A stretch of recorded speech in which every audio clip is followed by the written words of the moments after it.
I got so much motherfucking design on right now. Break it down, bring it back, make it clap. I got 3 old thoughts, new block, wear that thing. Bitches on my line, and you know.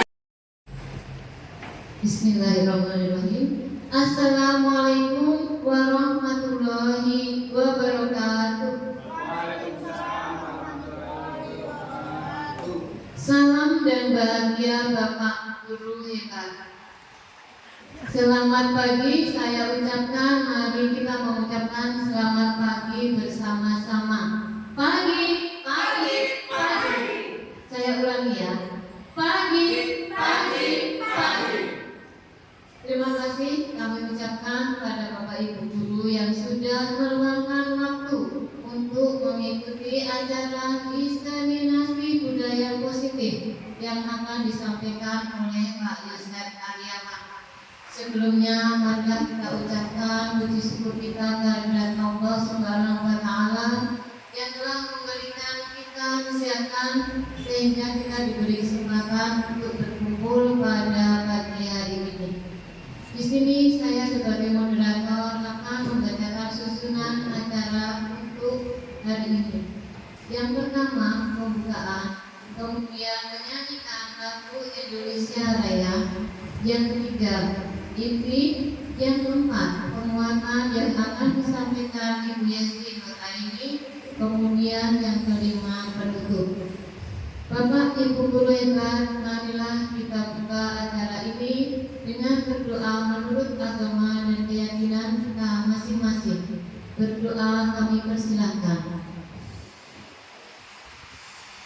Berdoa dulu, semoga acara hari ini berjalan dengan lancar. Kemudian selanjutnya kita akan menyanyikan lagu Indonesia Raya dan kami mohon Bapak Ibu Guru untuk berdiri sejenak.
Terima kasih, kami persilakan duduk kembali.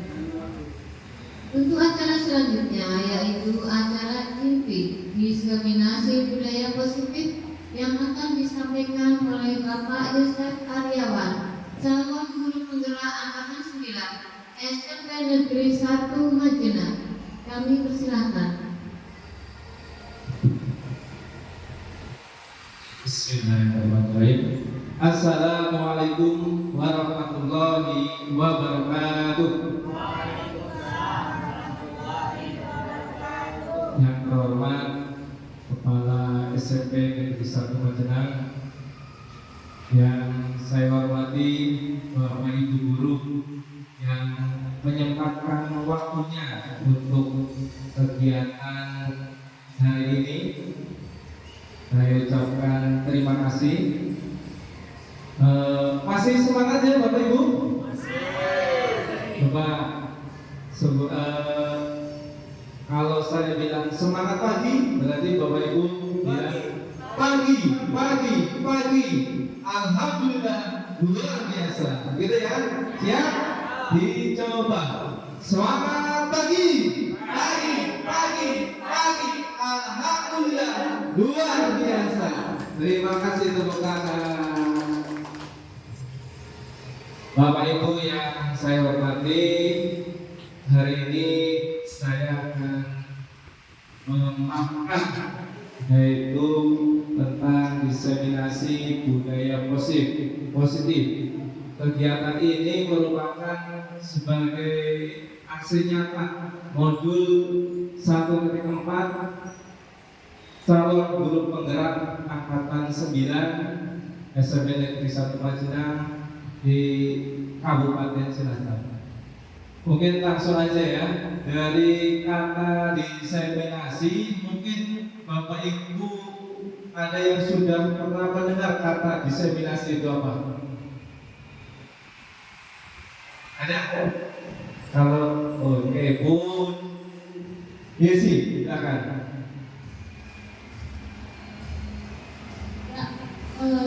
Sebetulnya memang betul tidak terkait kata diseminasi tersebut. Beberapa kali mungkin saya pernah mendengar kata diseminasi. Jadi dari apa yang sudah saya dengar, diseminasi itu merupakan kegiatannya menyebarluaskan pengalaman pengetahuan yang sudah dilakukan kepada banyak orang. Begitu Pak Yosef. Oke, terima kasih. Tepuk tangan dong untuk Bu Yesi. Oke, jadi untuk diseminasi merupakan sebuah proses aktif yang melibatkan penyampaian informasi, pengetahuan, dan hasil penelitian kepada khalayak yang lebih luas, termasuk kepada Bapak Ibu guru pada hari ini. Kemudian yang berikutnya budaya positif. Kalau yang sebelumnya diseminasi, yang berikutnya adalah budaya positif. Dari budaya positif itu ada dua kata ya, ada budaya dan positif. Untuk yang budaya mungkin bisa dideskripsikan dulu ya, untuk budaya itu apa itu? Oke, terima kasih untuk Pak Yosef. Pandangan saya atau gambaran saya tentang budaya.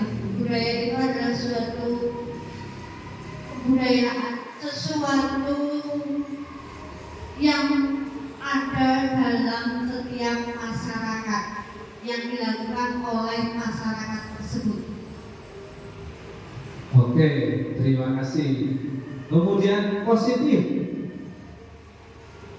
Ya, Pak Angga, silakan Pak Angga. Positif itu apa? Merujuk kepada awalannya budaya, di belakangnya positif, budaya positif.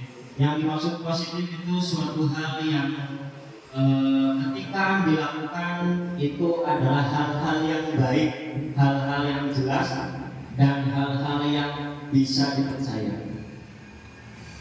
Oke, terima kasih jawabannya, luar biasa. Jadi untuk pengertian budaya positif merupakan perwujudan dari nilai-nilai atau keyakinan universal yang diterapkan di sekolah. Sebagai seorang guru, kita harus memiliki kemampuan untuk mewujudkan budaya positif tersebut. Konsep inti dalam budaya positif diantaranya yang pertama disiplin positif, teori motivasi, keyakinan keras, kebutuhan dasar manusia, 5 kontrol posisi guru, dan yang terakhir adalah segitiga restitusi. Next. Konsep inti budaya positif di sini ada 6 dan nanti akan dijabarkan satu persatu. 6 tersebut diantaranya yang pertama ada disiplin positif, teori motivasi, kebutuhan dasar manusia, keyakinan kelas, segitiga restitusi, dan yang terakhir adalah posisi kontrol guru. Kemudian setelah ini saya akan menampilkan suatu video, mohon untuk diperhatikan. Next, Bu.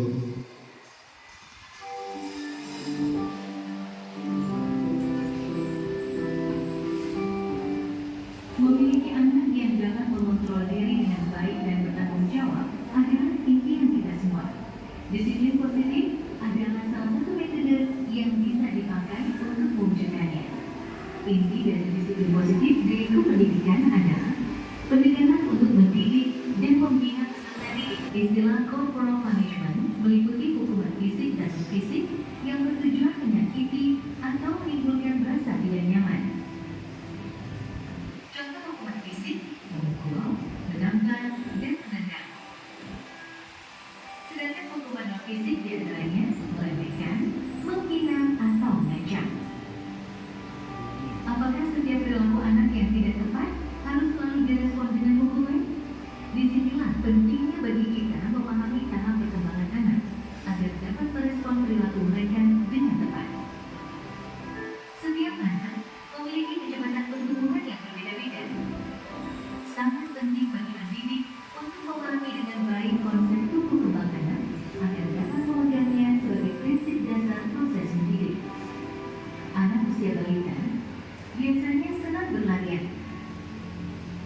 Sementara anak usia sekolah dasar cenderung lebih mempercayai guru dan teman-temannya. Kemudian anak SMP yang ada di masa pubertas senang mencoba hal baru dan sedang mengembangkan identitasnya.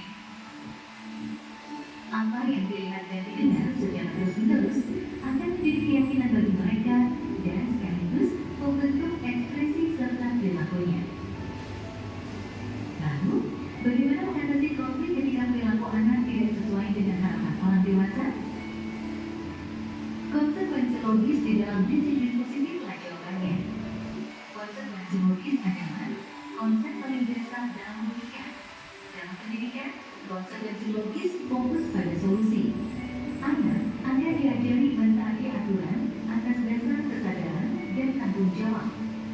Anak juga mendapat penjelasan mengenai konsekuensi tindakan dan empati. Ada dua syarat kondisi dan 4 prinsip dalam penerapan konsekuensi logis. Dua syarat kondisinya yaitu membangun koneksi sebelum mengoreksi perilaku dan selalu bertanya, bukan menasehati.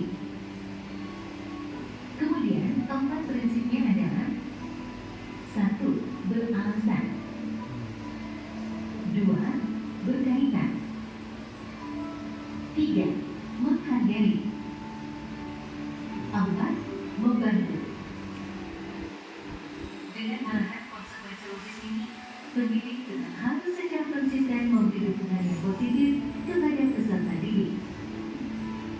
Merasakan pujian dan cinta dari orang lain seperti guru, orang tua, dan teman-teman membuat anak terdorong untuk berperilaku baik dan positif. Kalimat seperti, saya telah melihat kerja kerasmu. Saya percaya bahwa kamu dapat melakukan yang lebih baik ke depannya. Semangat seperti itu tentu akan sangat berarti bagi mereka. Beberapa hal yang perlu diperhatikan saat memberikan dorongan positif diantaranya, mata dan nada suara kita sangat penting dalam menyampaikan pesan. Hindari membandingkan anak, fokuslah pada kekuatan dan perilaku positif mereka. Dan ajaklah anak untuk melihat kesalahan sebagai salah satu proses belajar. Beberapa prinsip dasar dapat digunakan.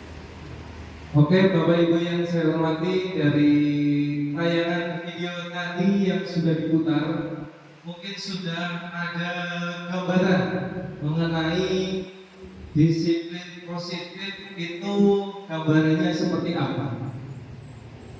Ya, jadi disiplin positif sebagai pendidik itu tujuan kita adalah menciptakan murid yang merdeka. Nah, syarat utamanya adalah disiplin diri, sehingga mereka berperilaku sesuai dengan nilai-nilai kebajikan dan memiliki motivasi intrinsik.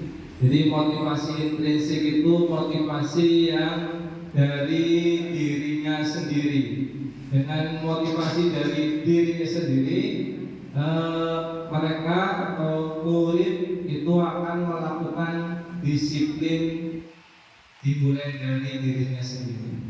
Kemudian untuk pengertian disiplin itu sendiri merupakan salah satu cara penerapan disiplin yang bertujuan untuk menumbuhkan kesadaran serta memberdayakan anak untuk melakukan sesuatu tanpa sogokan, ancaman maupun hukuman.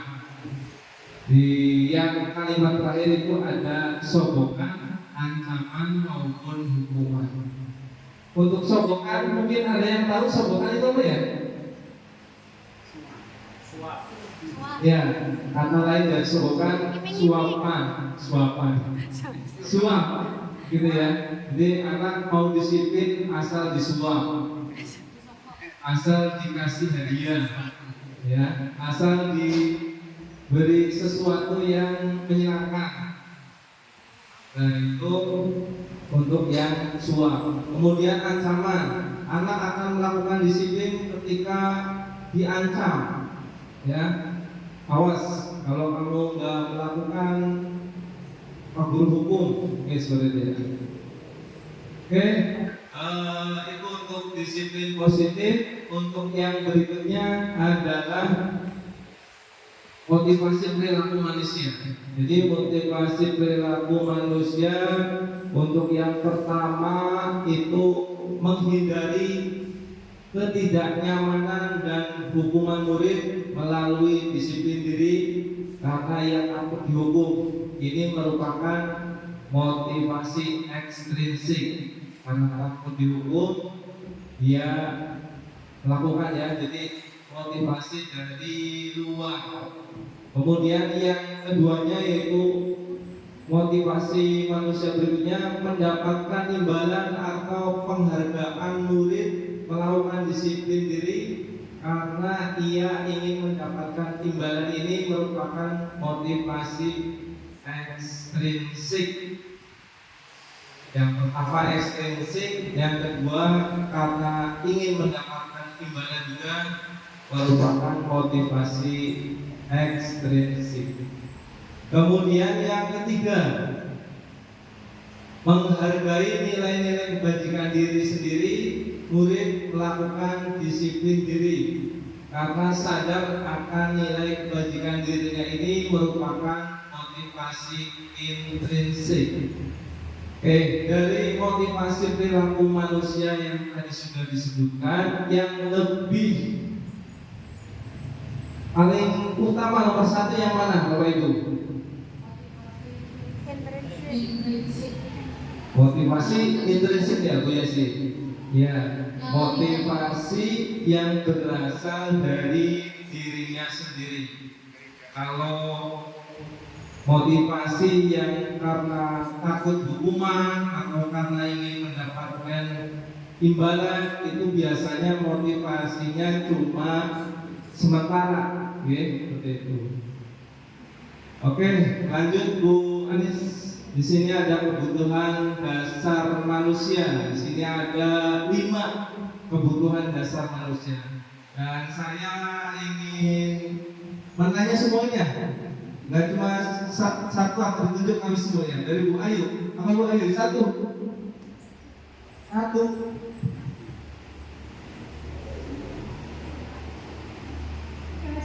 Kesenangan. 2.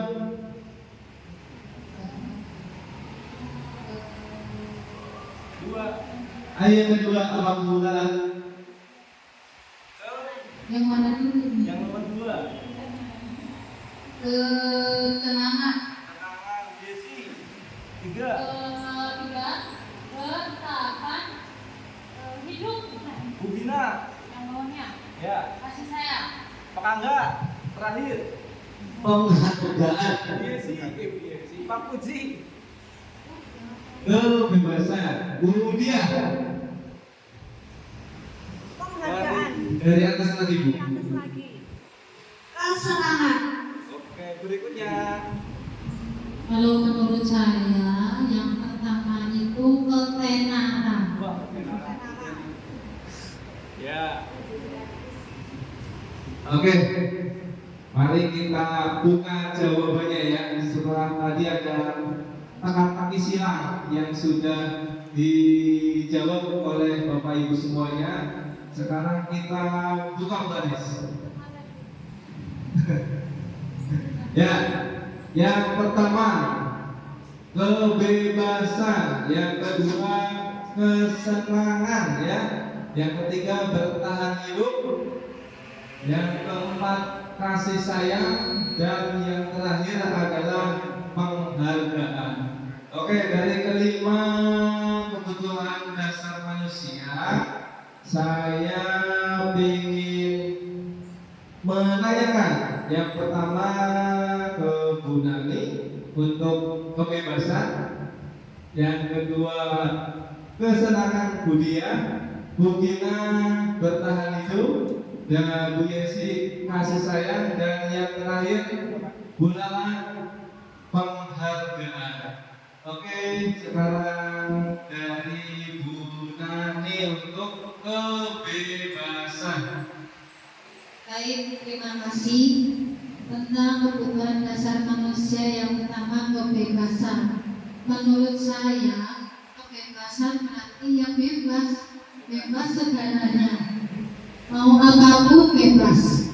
Mau makan, mau minum, mau tidur bebas. Pokoknya bebas sebebas-bebasnya.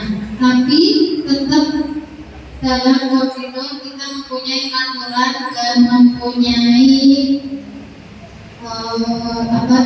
undang-undang ataupun adat istiadat ataupun peraturan yang harus kita patuhi. Jadi bebas tapi masih dalam koridor yang sewajarnya.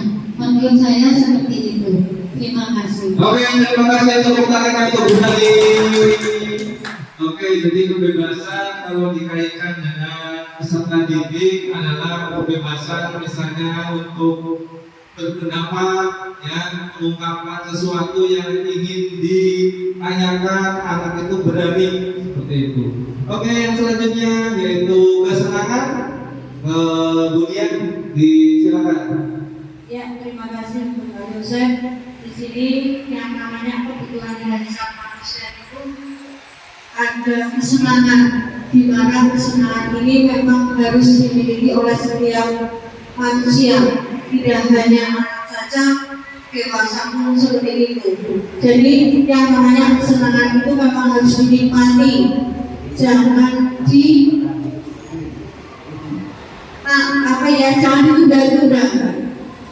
Sebuah kesenangan itu memang harus kita keluarkan, kita ekspresikan, karena di sini nanti hubungannya dengan murid, berarti berilah kepada murid kesenangan, yang kebebasan dalam pembelajaran. Itu menurut saya. Oke, terima kasih. Tepuk tangannya lagi dong. Ya, yang kedua tadi ada kesenangan untuk kuliah. Tadi kalau dikaitkan dengan murid, murid itu diberi kebebasan untuk bersenang-senang, seperti itu ya. Jadi kesenangan di sini berarti murid sudah menerapkan diterapkannya merdeka belajar. Yang selanjutnya yaitu bertahan hidup kepada Bu Gina. Bertahan hidup adalah salah satu kebutuhan dasar manusia. Ini contohnya makan dan minum. Karena tanpa makan dan minum kita tidak bisa bertahan hidup. Seperti itu. Oke, luar biasa. Terima kasih. Ya, bertahan hidup itu yang paling dasar ya. Kebutuhan hidup yang paling dasar, makan, minum, ada lagi kebutuhan apa primer, sekunder, tersier ya, seperti itu. Oke, Bu Gita, terima kasih. Selanjutnya kebutuhan dasar yang keempat yaitu kasih sayang kepada Bu Yesi. Silakan. Saya mencoba merawat tentang kebutuhan dasar yang keempat, yaitu kasih sayang. Lalu jika kita mengatakan kasih sayang, berarti kaitannya dengan psikologi, kaitannya dengan psikologis seseorang. Sedikit saya memiliki di sana murid ini broken. Nah, berarti ada kebutuhan dasar manusia yang tidak dia penuhi. Kira-kira kebutuhan kasih sayang bapak ibunya di luar kota, tinggalnya dengan kakek nenek atau ibunya. Nah, ini sudah sangat terlihat sekali bahwa apabila ada salah satu kebutuhan dasar manusia yang tidak terpenuhi, maka di situ ada sebuah tindakan yang tidak sesuai dengan aturan negara. Jadi kasih sayang juga berkaitan dengan sosial dengan sesama. Jadi kasih sayang ini tidak hanya menerima, tapi juga harus memberi. Kasih sayang harus ada timbal balik memberi dan menerima. Itu kayak saya. Oke, terima kasih, tepuk tangannya dong. Oke, yang terakhir adalah kebutuhan dasar manusia yang terakhir, penghargaan. Bu Lala, silakan. Baik, terima kasih kesempatannya. Kalau menurut saya penghargaan ini merupakan suatu pemberian kepada seseorang atau bisa juga diberikan kepada kelompok, dan penghargaan ini juga merupakan satu penghormatan ya kepada seseorang dengan apa yang sudah dia dapat. Nah, untuk memberikan penghargaan atau misalnya dikatakan penghargaan adalah salah satu kebutuhan dasar manusia. Penghargaan ini sangat mendukung seseorang juga, baik dia melakukan hal yang kecil, dan ketika kita memberikan penghargaan misalnya kepada murid kita, dia mungkin hanya melakukan hal sesuatu yang kecil, tapi ketika kita berikan penghargaan, itu akan memotivasi dia melakukan sesuatu yang lebih besar lagi atau yang lebih baik lagi dari yang dilakukan sebelumnya. Jadi menurut saya penghargaan itu sangat dibutuhkan karena semua manusia butuh penghargaan. Demikian saya. Oke, terima kasih Bu Nana. Jadi yang namanya penghargaan atau kebutuhan dasar manusia yang terakhir ya, penghargaan nama lainnya adalah apa ya? Pengakuan ya. Nama lainnya adalah pengakuan. Jadi kadang seperti ini, ada apa ya? Pengalaman. Jadi ada guru itu selalu fokus kepada salah satu anak yang dipandang guru itu pintar. Jadi apa-apa dia yang maju. Nah, yang lain yang mungkin tidak disuruh itu merasa ya ingin menunjukkan, oh saya juga bisa, seperti itu. Jadi sebagai seorang guru kita jangan memberikan penghargaan kepada satu orang saja, tapi yang lainnya juga harus diakui, diberi penghargaan juga, seperti itu. Jadi misalnya itu saja yang dibalik, yang lain iri, dan kadang bisa membuat dalam pembelajaran itu anak tersebut membuat gaduh, ramai. Padahal pada dasarnya dia ingin diakui juga sebagai siswa di kelas tersebut. Maka dari itu kita diharuskan memberikan penghargaan kepada murid kita. Penghargaan tidak harus berupa materi atau barang-barang atau lainnya.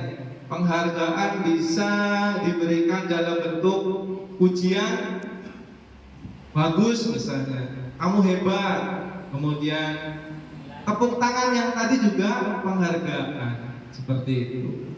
Oke, Bapak Ibu yang saya hormati, tadi sudah kita bahas 5 kebutuhan dasar manusia. Untuk selanjutnya ada tayangan video. Di sini posisi kontrol guru. Mohon untuk diperhatikan ya.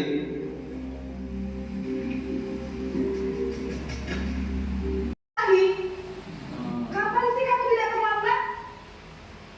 Malas sekali ya kamu jadi anak. Saya Dasar pemalas. Gak kapok-kapok sih kamu. Sudah berapa kali terlambat? Sana, kamu keliling lapangan basket 2 kali. kenapa saya harus keliling lapangan basket, Bu? Kenapa? Kamu melawan ibu. Berani-beraninya jawab. Sudah terlambat, masih berani jawab pula. Sekarang, keliling lapangan basket 5 kali sekalian. Biar kapok. Cepat. Pergi sana ke lapangan basket.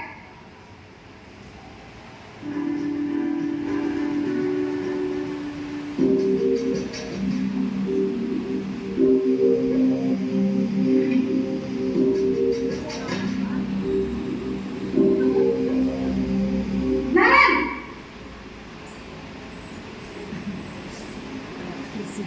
Selamat pagi, Bu. Naren, kamu kenapa terlambat lagi, Nak? Di rumah ada orang yang kira-kira bisa bantu mengingatkan tidak? Ada, Bu. Kakak saya, Kak Emma. Ada lagi selain Kak Emma? Selain Kak Emma, ada ibu saya. Baik, jadi yang mengingatkan Naren adalah Kak Emma dan ibu kamu ya.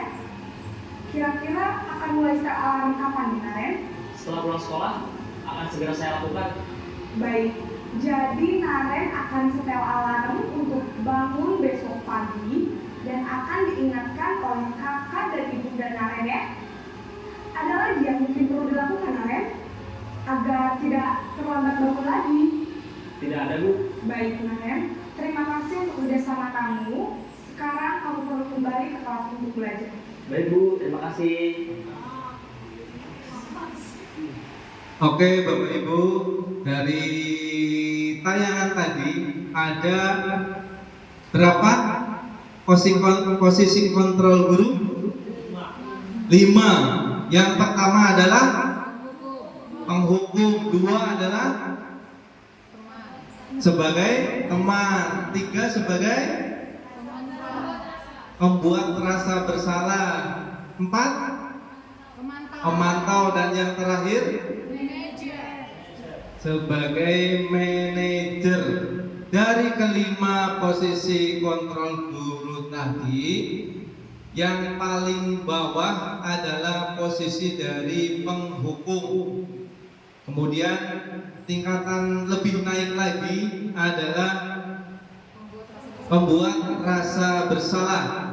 Yang naik lagi tingkatan yang ketiga adalah sebagai teman. Kemudian yang keempat itu sebagai pemantau. Dan tingkatan yang terakhir adalah sebagai manajer. Nah, kita Bapak Ibu guru harus menempatkan posisi kontrol guru itu yang mana? Yaudah, manajer. Kenapa alasannya, Bu Dia?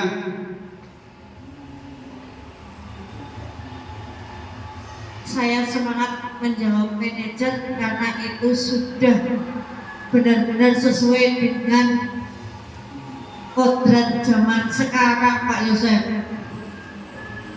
Gurunya itu tadi sudah memberikan sesuatu yang benar-benar menjadi seorang manajer, benar-benar manajer. Itu menurut saya. Oke, terima kasih Bu Dia. Ya, untuk tayangan tadi saya kira sudah paham semua lah ya. Jadi dari tayangan tadi kita sudah bisa belajar. Next, Bu Anis.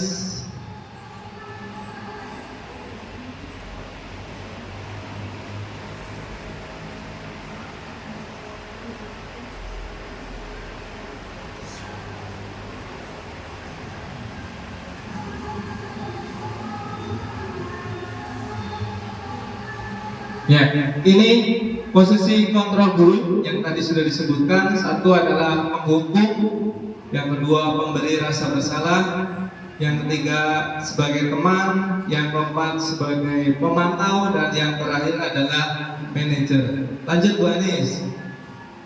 Ya, di sini ada 5 posisi kontrol guru yang tadi sudah disebutkan: penghukum, pembuat orang merasa bersalah, teman, pemantau, dan manajer.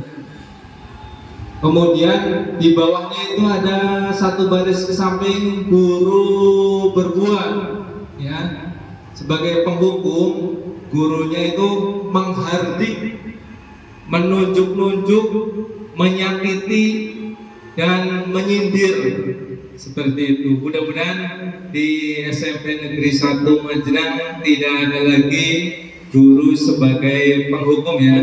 Kemudian yang membuat orang merasa bersalah itu berceramah dan mengatakan seharusnya kamu begitu, atau ibu sangat kecewa, ibu kecewa, atau yang lainnya. Kemudian kalau guru sebagai teman itu membuatkan alasan-alasan untuk muridnya. Kemudian pemantau selalu menghitung dan mengukur berapa kali kamu terlambat. Kalau sudah 5 kali, kamu hukumannya apa?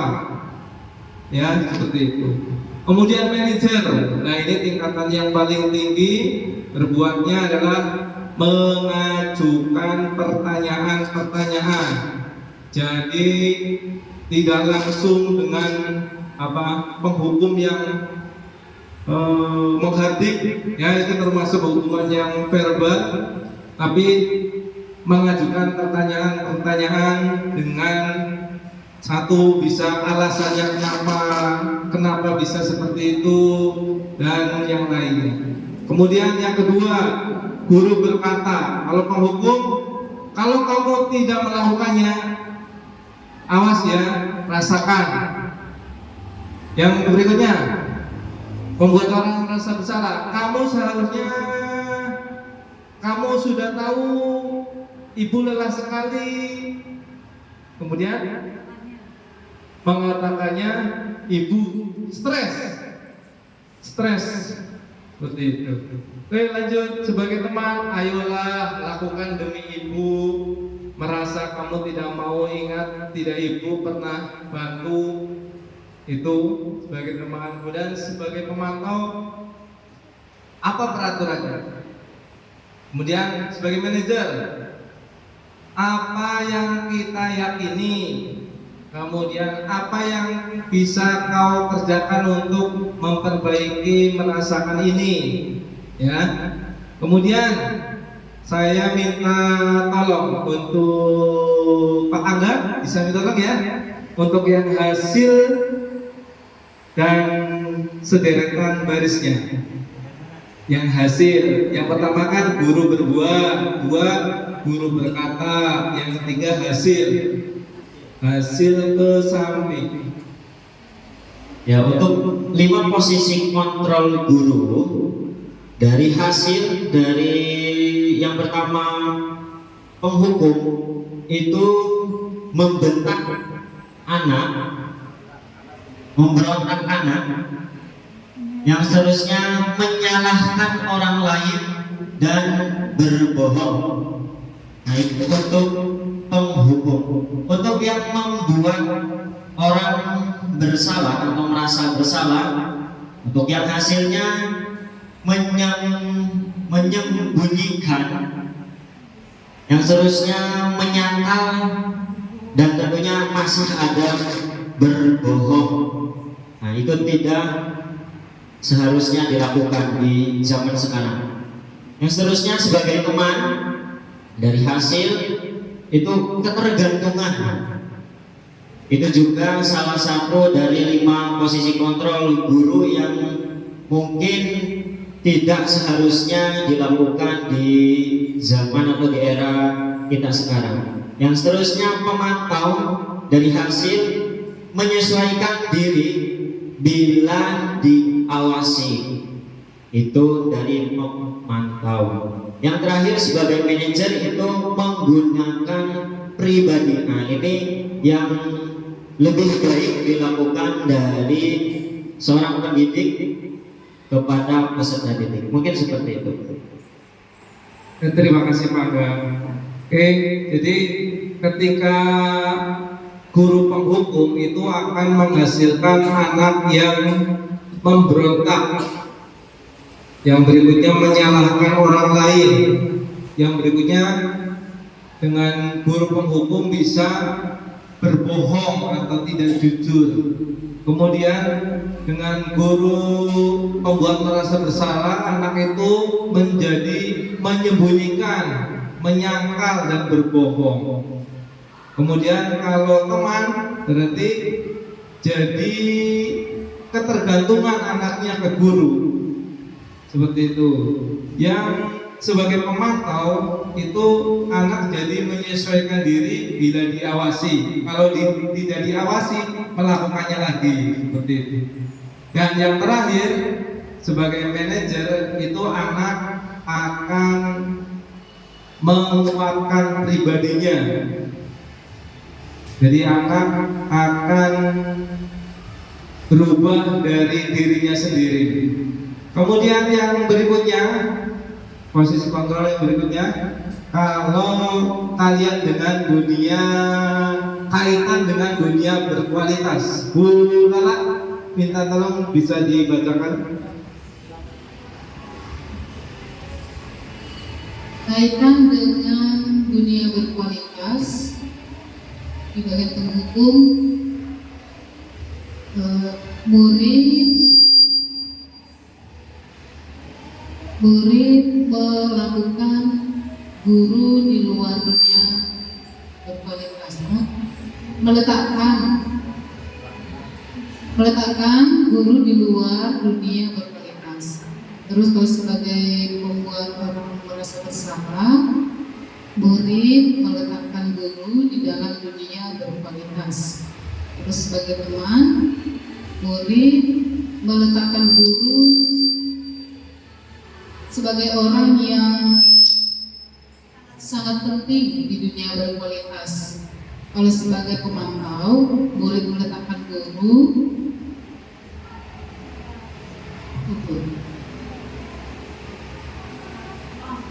pengaturan dan hukum di dunia berkualitas. Kalau sebagai manajer, murid meletakkan dirinya sebagai individu yang positif dalam dunia berkualitas. Ya, oke, terima kasih Bu Lala. Tepuk tangannya dong. Aduh, kok tidak semangat banget ya. Coba ice breaking yang pertama, dua, seperti ini. Tepuk semangat. Semangat. Sekali lagi, tepuk semangat.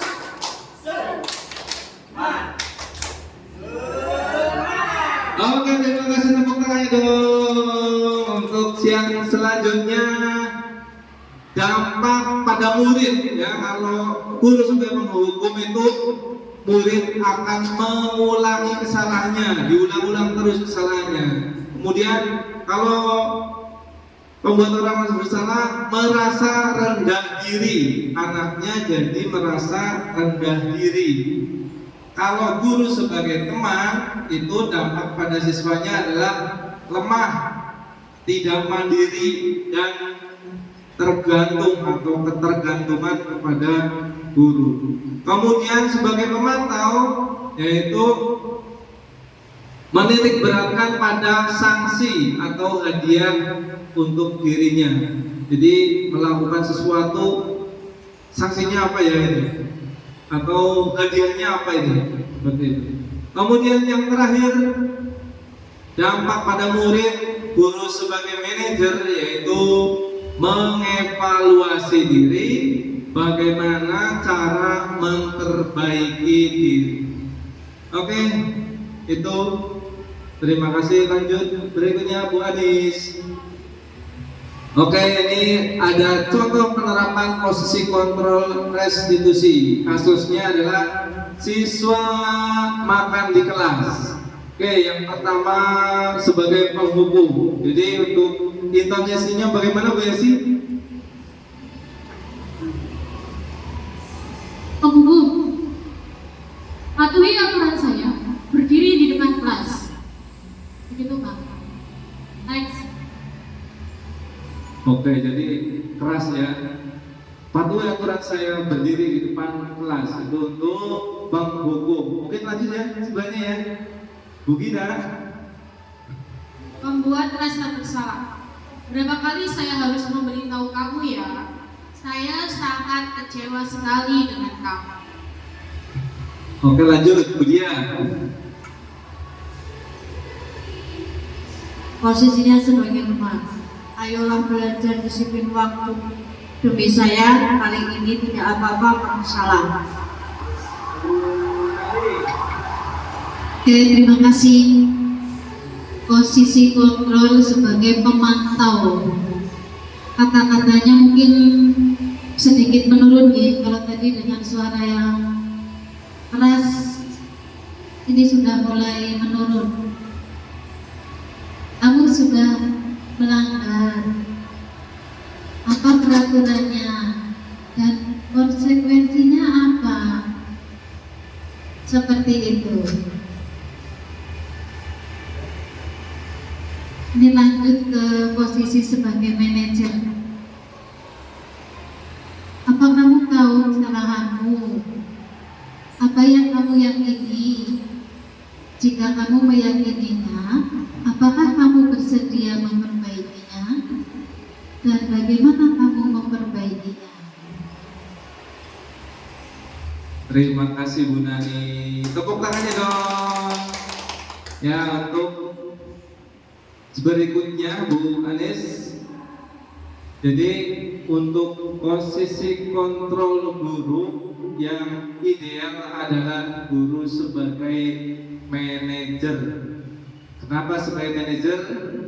Ya, manajer adalah posisi di mana guru berbuat sesuatu bersama dengan murid, mempersilahkan murid mempertanggungjawabkan perilakunya, mendukung murid agar dapat menemukan solusi atas permasalahannya sendiri.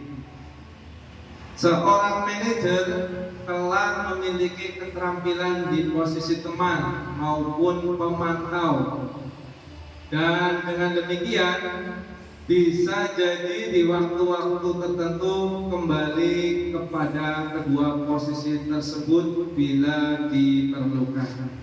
Next, Bu Anis. Ya, kita ice breaking ya. Tadi sudah, sekarang semuanya berdiri ya Bapak Ibu. Berdiri. Melanjutkan materi berikutnya. Yang pertama, kalau bilang Marina. Marina itu cewek ya. Marina, kayak gini. Marina menari di atas menara ya. Kemudian ulangi lagi. Marina menari di atas menara. Di atas mana ya? Menara. Marina menari lagi. Harus fokus ya. Oke, Marina menari di atas menara, di atas menara, Marina menari. Oke, tepuk tangan. Terima kasih. Lanjut berikutnya Bu Anis. Ya, kita sampai dengan keyakinan kelas. Kalau dulu itu namanya adalah peraturan kelas. Kalau sekarang adalah keyakinan kelas. Nah, dari dua kata tersebut bedanya di mana ya? Ya, saya minta tolong lagi ya, Bu Anis, untuk peraturan dan keyakinan, minta tolong dibedakan. Terima kasih untuk waktunya. Peraturan kelas biasanya dibuat oleh satu pihak. Jadi siswa tinggal mengikuti peraturan yang sudah dibuat, sedangkan keyakinan kelas dibuat oleh semua warga kelas itu, termasuk wali kelas, kemudian pengurus kelas dan siswa yang ada di kelas itu. Kira-kira begitu perbedaan antara peraturan dan keyakinan kelas. Oke, terima kasih Bu Anis. Jadi kalau peraturan kelas itu sifatnya searah, berupa peraturan-peraturan yang dibuat tertentu. Kalau keyakinan kelas itu dibuat dari masing-masing anak, kemudian dijadikan satu, kemudian dipilih, dibuat kata-kata yang positif. Kemudian untuk keyakinan kelas berisi nilai-nilai kebajikan yang disepakati bersama tanpa adanya paksaan dari semua anggota kelas. Kemudian tidak selalu banyak, ulangi, tidak terlalu banyak, sehingga mudah diingat dan dipahami oleh semua warga kelas. Yang selanjutnya, semua warga kelas diharapkan ikut berkontribusi dalam pembuatan keyakinan kelas. Berikutnya, dibuat dalam bentuk positif. Berikutnya, dapat diterapkan di lingkungan tersebut. Yang terakhir, meninjau kembali keyakinan kelas dari waktu ke waktu. Ya, itu keyakinan kelas. Next, Bu Anis. Yang berikutnya adalah keyakinan kelas yang sudah saya buat dengan siswa kelas 8F, kelasnya Bu Nani. Yang pertama, memakai pakaian olahraga saat pembelajaran. Yang kedua, menghargai yang berbicara. 3, hadir tepat waktu. 4, ganti baju setelah pembelajaran PJOK selesai. 5, berada di dalam kelas 2 menit sebelum jam PJOK berakhir. Jajan dan makan saat jam istirahat. Yang ketujuh, angkat tangan saat bertanya dan minta izin. Yang 8, tertib saat pembelajaran. 9, berbicara baik dan sopan. Dan yang terakhir, menghargai teman. Untuk proses pembuatannya, Bu Anis, next, bisa dilihat seperti itu. Masing-masing anak menulis satu keyakinan kelas, kemudian digabungkan jadi satu, kemudian dibuat kalimat-kalimat yang positif. Oke, selanjutnya setelah keyakinan kelas kita menuju materi berikutnya, yaitu segitiga restitusi. Biasanya segitiga restitusi itu sebuah penanganan kasus ya, dan biasanya dilakukan oleh guru-guru BK di sebuah sekolahan. Dan yang sekarang di Merdeka Belajar itu, di semua guru itu diwajibkan bisa mengatasi masalah setiap muridnya. Jadi tidak ada masalah larinya ke BK. Ada apa-apa kasus anak ke BK. Jadi nantinya kita bisa menyelesaikan masalah-masalah anak tanpa harus ke guru BK. Jadi segitiga restitusi di sini adalah sebuah dialog yang dilakukan oleh guru untuk menanamkan disiplin positif pada murid. Restitusi bukan untuk menebus kesalahan, namun untuk belajar dari kesalahan. Dengan menggunakan segitiga restitusi akan terbentuk murid yang mandiri dan bertanggung jawab untuk mencari solusi atas kesalahannya. Sedangkan guru berperan sebagai manajer yang akan didampingi dan membimbing murid untuk menyelesaikan masalahnya. Next one is, jadi untuk segitiga restitusi itu yang pertama ada menstabilkan identitas, yang kedua ada validasi tindakan, kemudian yang ketiga ada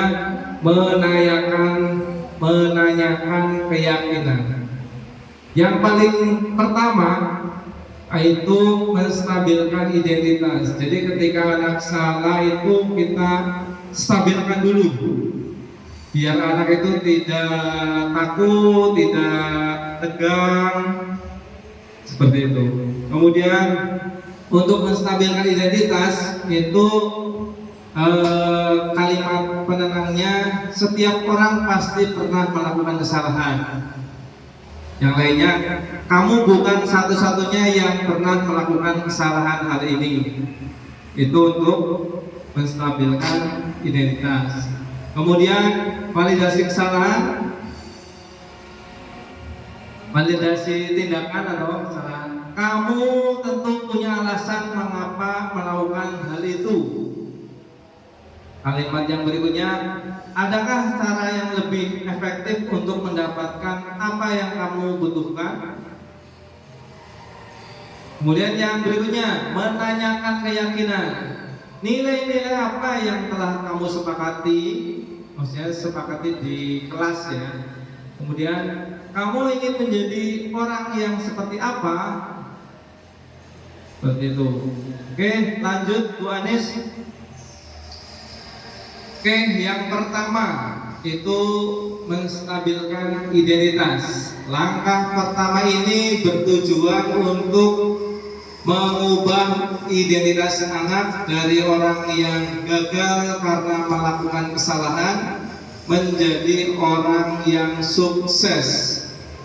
Dalam menstabilkan identitas, anak dibantu untuk tenang agar mendapat solusi dari permasalahannya. Menstabilkan identitas dengan mengatakan tidak ada manusia yang sempurna. Semua orang pernah melakukan kesalahan. Next. Segitiga restitusi yang kedua yaitu validasi tindakan. Setiap tindakan yang dilakukan dengan suatu tujuan yaitu memenuhi kebutuhan dasar. Untuk itu, dalam hal ini guru harus memahami dan menemukan kebutuhan dasar atau alasan murid yang mendasari murid berbuat kesalahan. Dialog yang dapat digunakan, yang pertama, kamu pasti punya alasan berbuat demikian. Yang kedua, kamu boleh berbuat seperti itu, tetapi kamu harus menambah sikap yang baru. Kemudian segitiga restitusi yang terakhir yaitu menanyakan keyakinan. Ketika langkah 1 validasi dan 2 sukses, maka murid siap untuk dihubungkan nilai yang diyakini. Murid siap untuk diberi pertanyaan bermakna, untuk memunculkan motivasi intrinsik serta mampu mengaitkan keyakinan tindakan yang salah, serta langkah terakhir ini dapat menggunakan dialog seperti di bawah. Ya, kamu mau jadi orang seperti apa? Yang kedua, apakah yang kamu lakukan sesuai dengan keyakinan kelas atau di sekolah? Ya, saya punya kasus ya di sini. ada Anto dan Dino. Dan nanti di akhir kasus ada 3 pertanyaan Bapak Ibu. Nanti yang pertanyaannya betul dikasih hadiah. Oke, saya minta tolong kepada Pak Angga untuk membacakannya ya. Contoh kasus. Anto dan Dino sedang bermain bersama di lapangan basket dan tiba-tiba terlibat dalam sebuah pertengkaran adu mulut. Dino pun menjadi emosi dan mengadakan kontak fisik, menarik kemeja Anto dengan kasar sampai 3 kancingnya terlepas. Pada saat itu, guru piket langsung melerai mereka dan membawa mereka ke ruang kepala sekolah. Ibu Gina sebagai kepala sekolah berupaya menenangkan keduanya, terutama Dino. Dino, sepertinya kamu saat ini sedang marah sekali. Mendengar itu, Dino pun mengalir bercerita tentang kekesalan hatinya. Nah, Ibu Gina pun melanjutkan bahwa membuat kesalahan adalah hal yang manusiawi. Ibu Gina pun meneruskan, apakah kamu bersedia belajar menjahit? Dino langsung berpikir sejenak, memandang kemeja Anto dan menanggapi, yang mengajari saya siapa, Bu? Dengan cepat Ibu Dina menjawab, Pak Irfan, guru tata busana, atau Bu Anis, guru tata busana di situ. Dino kembali diam sejenak, memandang kemeja Anto yang tampak kancing ya. Tadi itu kancingnya sudah terlepas. Akhirnya Dino pun mengangguk tanda menyetujui dan sepanjang siang Dino belajar menjahit dan memperbaiki kemeja Anto. Terakhir kali terlihat kedua anak laki-laki tersebut, Dino dan Anto, pada jam pulang sekolah. Mereka sudah bercengkrama dan bersenda gurau kembali. Berarti sudah baikan. Silakan. Luar biasa Pak Angga, terima sekali tepuk tangan dong. Terima kasih Pak Angga. Oke, lanjut Bu Anis. Dari contoh kasus di atas itu ada 3 pertanyaan. Yang pertama, posisi kontrol apa yang telah dipraktekkan oleh kepala sekolah Ibu Suti? Siapa yang dapat menjawab? Baik, terima kasih. Setelah kita melihat kasus yang sudah tadi dibacakan oleh Pak Angga, posisi kontrol yang dipraktekkan oleh kepala sekolah adalah posisi kontrol sebagai manajer. Seperti itu. Terima kasih. Betul sekali. Untuk hadiahnya adalah tepuk tangan. Untuk yang kedua, pertanyaan kedua, dalam kasus tersebut bagaimana Dino dikuatkan, bagaimana Anto dikuatkan oleh Ibu Suti? Nah, saya tidak melempar pertanyaan tapi langsung menuju ya. Siapa ya? Bu Gina. Pertanyaannya dalam kasus tersebut bagaimana Dino dikuatkan, bagaimana Anto dikuatkan oleh Ibu Suti atau kepala sekolah?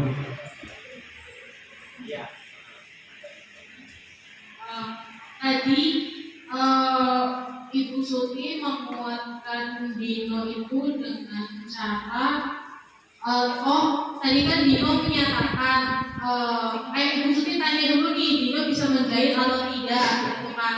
Terus Dino menjawab tidak bisa, Bu, lalu bagaimana caranya saya memperbaiki kemejanya? Lalu Ibu Suti menjawab dengan maukah kamu belajar menjahit terlebih dahulu, seperti itu. Kemudian Ibu Suti juga menjelaskan bahwa nanti akan diajarkan menjahit oleh guru tata busana. Dan kalau Anto itu dikuatkan dengan pernyataan yang tadi menyebutkan bahwa nanti bajunya, Anto kan tadi takut dimarahin sama ibunya kalau bajunya itu kancingnya lepas sampai 3, dia takut dimarahin sama ibunya. Kemudian ibu kepala sekolah menjelaskan bahwa nanti bajunya akan diperbaiki, jadi jangan takut dimarahin sama ibunya Anto misalnya. Terima kasih. Oke, terima kasih Bu Gina. Dan untuk yang terakhir, ya, kira-kira nilai kebajikan atau nilai sekolah apa yang dituju dalam kasus tersebut? Kiranya saling menghargai, ya, seperti itu. Itu contoh kasus dan cara penyelesaiannya. Next, Bu Anis. Ya, ini tidak terbuka. Jadi di sini saya ada 2 kasus. Yang pertama, anak tidak memakai seragam olahraga. Kemudian yang kedua itu siswa ini 8M berangkat terlambat. Ya, kasus tersebut saya selesaikan dengan segitiga restitusi. Yang pertama menstabilkan identitas, kemudian validasi tindakan, dan yang terakhir menanyakan keyakinan. Oke, dari pengalaman tersebut saya alhamdulillah berhasil. Jadi anak-anak tersebut sudah pertemuan berikutnya sudah seragam sekolah dan sudah yang untuk yang siswa berangkat lebih rajin, lebih gasik, lebih awal. Oke, lanjut Bu Anis. Oke, perbedaan antara hukuman dan konsekuensi. Untuk hukuman, sesuatu yang menyakitkan harus terjadi, tidak nyaman untuk murid atau anak untuk jangka waktu panjang. Kemudian korban mendapatkan keadilan. Yang berikutnya, murid atau anak akan tersakiti. Berikutnya, perilaku pasif agresif meningkat. Yang berikutnya, memaksa. Kemudian mendorong menyalahkan diri. Dan yang terakhir, murid atau anak belajar menyembunyikan kesalahan, membuat.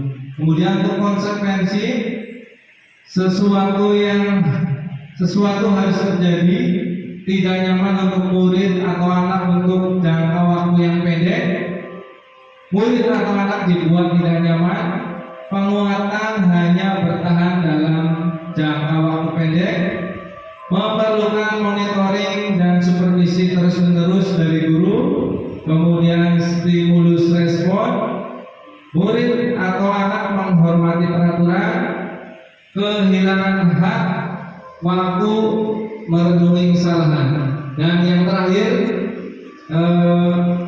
restitusi bukan untuk menebus kesalahan, namun untuk belajar dari kesalahan. Restitusi memperbaiki hubungan. Restitusi adalah tawaran, bukan paksaan.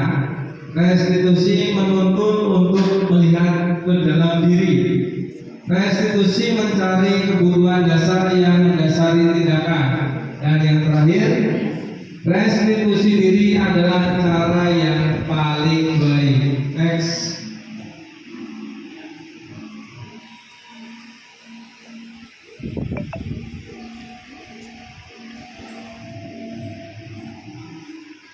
Ya, ini harusnya terlihat ya, tapi mungkin internetnya kurang maksimal, jadi nggak apa-apa, kita lewati saja. Jadi tadi itu ada soal tentang konsekuensi atau hukuman. Oke, lanjut Bu Anis. Oke, selesai ternyata. Oke, alhamdulillah pemaparan saya selesai. Mudah-mudahan bermanfaat bagi Bapak Ibu guru semua dan dapat diterapkan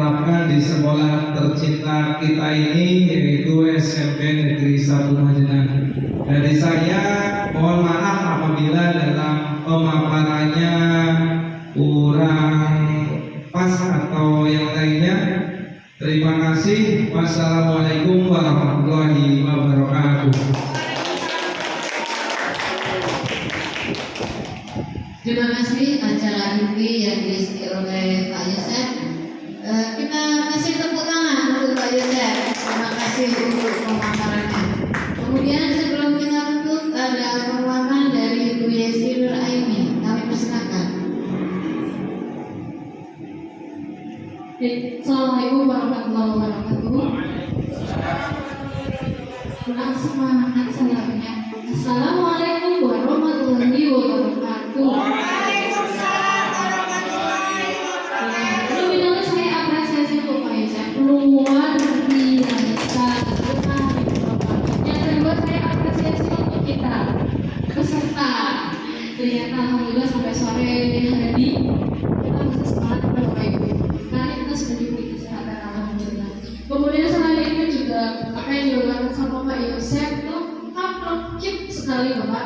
Kemudian banyak sekali video interaktif yang menggambarkan secara langsung bagaimana kontrol guru, bagaimana seketika restitusi itu sangat bermanfaat sekali dengan adanya video tadi. Jadi kami peserta diseminasi itu tidak hanya menerawang-rawang, tidak hanya berimajinasi, tapi langsung diberikan praktik baiknya. Kemudian tadi saya sedikit mendengar ada kata dalam menjalankan disiplin positif itu yang pertama kali kita laksanakan adalah kita harus mendengarkan terlebih dahulu. Betul sekali, saya setuju. Itu kenapa kita diberi dua telinga dan satu mulut Ibu Bapak? Karena kita diharuskan lebih banyak mendengar daripada banyak berbicara. Begitu saja, mohon maaf atas kurangnya. Assalamualaikum warahmatullahi wabarakatuh. Terima kasih Ibu Yesi Nur Aini yang sudah memberi penguatan acara demi acara yang kita lalui. Semoga acara ini bermanfaat untuk kita semua, Bapak Ibu guru calon penggerak dari SMP Negeri 1 Madinah. Marilah kita tutup acara ini dengan berdoa menurut agama dan keyakinan kita masing-masing. Berdoa kami persilakan. Berdoa cukup. Apabila ada kesalahan dalam menyampaikan tutur kata, kami mengucapkan mohon maaf yang sebesar-besarnya. Assalamualaikum warahmatullahi wabarakatuh.